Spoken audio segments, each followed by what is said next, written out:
บ่มีศาลา พานใด เทนต์ ธงแดงจะเป็นจั่งใด และอัปในฝันของลิเวอร์พูลซีซั่น2024-2025จะมีไผกันแหน่มาเบิ่งกันเลย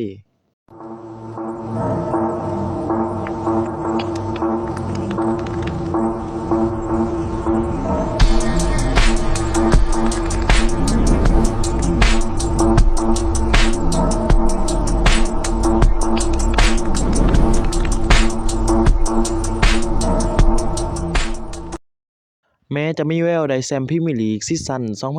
2024-2025มาครองได้ แต่ลิเวอร์พูลยังเสี่ยงเสีย3ดาวเตะคนดังที่กำลังจะหมดสัญญาในซัมเมอร์นี้ มาจนถึงตอนนี้ โมฮัมเหม็ด ซาลาห์ Virgil van Dijk และ Trent Alexander-Arnold ยังบ่ได้ต่อสัญญาใหม่กับสโมสร โดยเฉพาะอย่างยิ่งแบ็กขวาทีมชาติอังกฤษถูกระบุว่าต้องการย้ายไปเล่นให้กับเรอัลมาดริดในซีซั่นหน้า ในกรณีที่หงส์แดงโชคร้ายรั้ง3นักเตะเอาไว้กับทีมบ่ได้ พวกเขาก็น่าจะต้องเซ็นสัญญากับนักเตะคนใหม่มาเสียบแทน และนี่คือไลน์อัปที่อาร์เน สล็อต กุนซือชาวดัตช์หมายปองเช่นเดียวกันกับสาวกเดอะคล็อป โดยจะมีไผนั้นมาเบิ่งนำกันเลย เริ่มกันที่ผู้รักษาประตู ก็คงเป็นไผไปบ่ได้เนาะนอกจากอาลิซง เบเกอร์ แม้จะมีแนวโน้มว่าเควิน เคลเลอร์จะอำลาถิ่นแอนฟิลด์เช่นกันในช่วงซัมเมอร์เนื่องจากลิเวอร์พูลจะได้จอร์จี มามาดัชวิลลีในทวารทีมชาติจอร์เจียของสโมสรบาเลนเซียย้ายมาเป็นสมาชิกใหม่ แต่จั่งใดผู้รักษาประตูทีมชาติบราซิลจะยังเป็นมือหนึ่งของทีมต่อไปหากเขาบ่คิดย้ายทีมตามกระแสข่าวลือ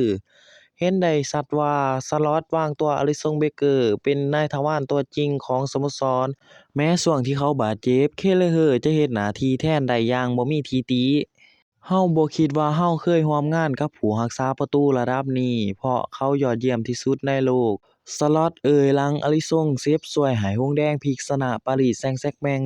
1-0 ในเกมแรกของรอบ 16 ทีมถ้วยยูฟ่าแชมเปี้ยนลีก และมาเบิ่งในตำแหน่งแบ็กขวา เจเรมี พิมพงษ์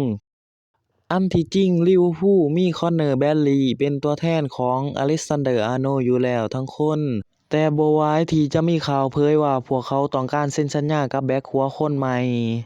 เท่าที่ผ่านมาหงส์แดงถูกลือกับกองหลังทีมเลเวอร์คูเซนอย่างหนัก เนื่องจากเขามีผลงานน่าประทับใจ ยิงได้29ประตูและ40แอสซิสต์จากการลงบู๊ให้กับทีมหางยาว182นัด พร้อมกันนี้มีการระบุว่าดาวเตะทีมชาติเนเธอร์แลนด์มีค่าฉีกสัญญา40ล้านยูโรด้วย แถมเขาเคยเปรยเป็นทำนองสนใจย้ายสู่ถิ่นแอนฟิลด์เช่นกัน พวกเขาเป็นสโมสรที่มีประวัติศาสตร์ยิ่งใหญ่และไผจะไปรู้อนาคต พิมพ์ปงกับสื่อเมื่อเดือนกุมภาพันธ์ และมาเบิ่งในตำแหน่งเซ็นเตอร์ฮาล์ฟคนแรก อิบราฮิมา โกนาเต โกนาเตตกเป็นข่าวกับเรอัลมาดริดและปารีสแซงต์แชร์กแมงเนื่องจากยังบ่คิดขยายสัญญากับลิเวอร์พูลเพิ่มเติมจากจะหมดลงหลังจบซีซั่น2025-2026 จั่งใดก็ดีในเมื่อกองหลังทีมชาติฝรั่งเศสยังมีสัญญาผูกมัดกับสโมสร ซีซั่นหน้าเขาจะยังเป็นขุนพลเรดเมซินต่อไปอย่างแน่นอน และมาเบิ่งเซ็นเตอร์ฮาล์ฟคนที่ 2 มาร์ค เกฮี นับตั้งแต่ย้ายจากเชลซีมาร่วมทีมคริสตัลพาเลซในช่วงซัมเมอร์2021 เกฮีพาตัวเองกระโดดขึ้นเป็นหนึ่งในเซ็นเตอร์ฮาล์ฟชั้นยอดของพรีเมียร์ลีกไปแล้วบ่เพียงเท่านั้นดาวเตะวัย24ปีมีผลงานที่โดดเด่นกับทีมชาติอังกฤษในทัวร์นาเมนต์ยูโร2024เช่นกัน มันจึงบ่แปลกเลยที่เกฮีจะถูกโยกกับหลายสโมสรยักษ์ใหญ่ทั้งเชลซี นิวคาสเซิล อาร์เซนอล สเปอร์ และลิเวอร์พูล ซึ่งอาจจำเป็นต้องมองหาตัวแทนสตาร์ทีมชาติเนเธอร์แลนด์ และมาเบิ่งในตำแหน่งแบ็กซ้าย มิลอส เคอร์เคส บ่แม่นตำแหน่งที่น่าวิตกเลยจักหน่อย เนื่องจากแอนดี โรเบิร์ตสันยังมีฟอร์มที่แข็งแกร่งจนเอาตัวคอสตา ซิมิคัสบ่อาจแย่งตำแหน่งในทีมตัวจริงไปจากผู้แบ็กทีมชาติสกอตแลนด์ได้ จั่งใดก็ดีด้วยวัยที่เพิ่มหลายขึ้นของร็อบโบเฮ็ดให้ลิเวอร์พูลถูกแซวว่ากระหายดึงเคอร์เคสกองหลังทีมชาติฮังการีมาจากบอร์นมัธ โดยอาจต้องควักกระเป๋าราว40-45 ล้านปอนด์ และมาเบิ่งในตำแหน่งกองกลาง คนแรก เป็นไผไปบ่ได้เนาะนอกจาก Ryan Gravenberch ที่มีบทบาทสำคัญในซีซั่นนี้ Gravenberch อาจบ่มีบทบาทหลายนักในซีซั่น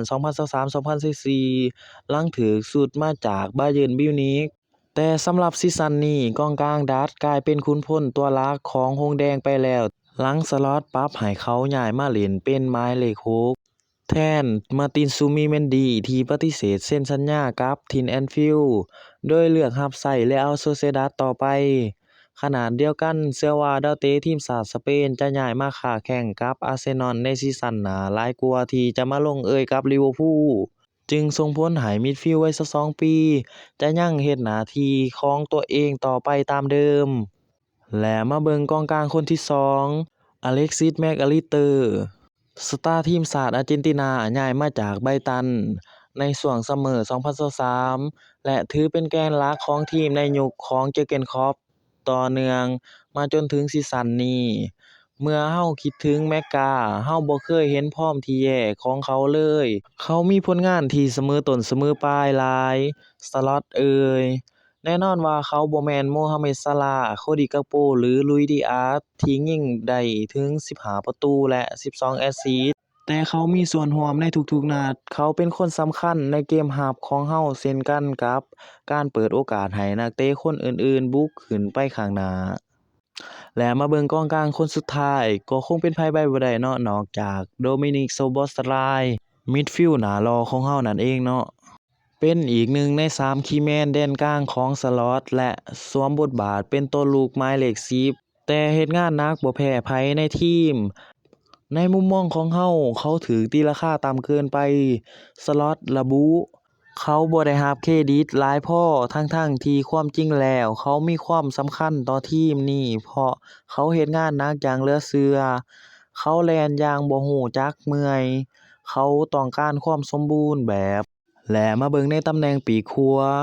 Bryan Mbeumo หากซาลาห์ตัดสินใจอำลาลิเวอร์พูลการหาตัวแทนค้นพลทีมชาติอียิปต์บ่แม่นเรื่องง่ายแต่ก็บ่ถึงกับหายากเกินไปโดยเฉพาะหากจะมองถึงนักเตะในพรีเมียร์ลีกด้วยกันเรดแมนซินถูกเผยว่าสนใจเอาตัวดาวเตะวัย25ปีของทีมเบรนท์ฟอร์ดจากผลงาน15ประตูและ5แอสซิสต์ในการลงเล่นเกมพรีเมียร์ลีก29นัดในซีซั่นนี้สตาร์ทีมชาติเคเมรูนมีส่วนร่วมกับประตูเป็นรองแค่ซาลาห์ Erling Haaland Alexander Isak และ Chris Wood เท่านั้นจั่งใดก็ดีหากเดอะบีสต์พร้อมตัดสินใจขาย Mbeumo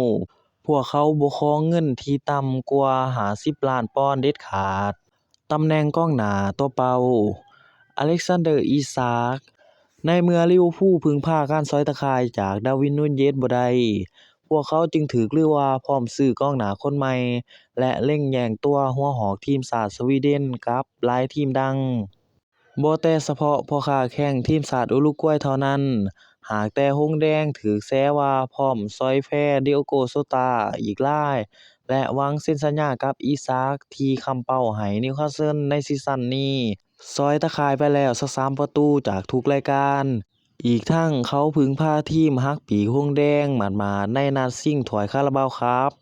ถึงกระนั้นหากลิเวอร์พูลพร้อมล่าตัวเขามาเสริมศักยภาพก็หนีบ่พ้นต้องทุ่มเงินก้อนใหญ่120ล้านปอนด์เพื่อขอซื้อตัวของ Alexander Isak จากนิวคาสเซิลและมาเบิ่งในตำแหน่งปีกซ้ายคงเป็นไผไปบ่ได้เนาะนอกจาก Cody Gakpo ในแฝงเกมลุกของลิเวอร์พูลอนาคตของ ลุยส์ ดิอาซ